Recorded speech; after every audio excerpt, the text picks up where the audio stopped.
स्वामी समर्थ महाराजांना जन्म आणि मृत्यू दोन्ही नाही, मग ते प्रकट कसे झाले? प्रकट दिनाचा हा इतिहास तुम्हाला माहित नसेल तर हा व्हिडिओ पूर्ण बघा. श्री स्वामी समर्थ महाराज हे आंध्र प्रदेशातील श्रीशैल जवळ असलेल्या कर्दळी वनातून प्रकट झाले.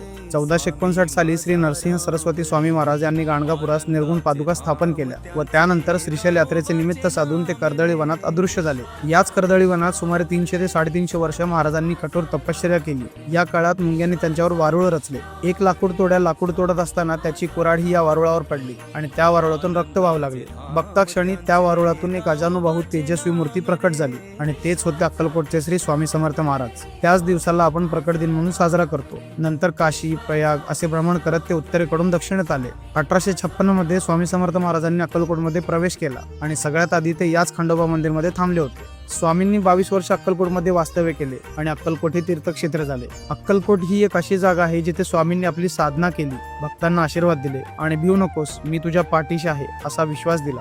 तुम्हाला कधीही वेळ मिळाला तर एकदा अक्कलकोटला नक्की भेट द्या, कारण स्वामींच्या दर्शनाच्या वेळी एक वेगळीच आध्यात्मिक ऊर्जा जाणवते जी शब्दात सांगताच येणार नाही. स्वामींच्या कृपेने तुमच्या जीवनात सुख, शांती आणि समृद्धी येवो हीच या प्रकट दिनी स्वामींकडे प्रार्थना.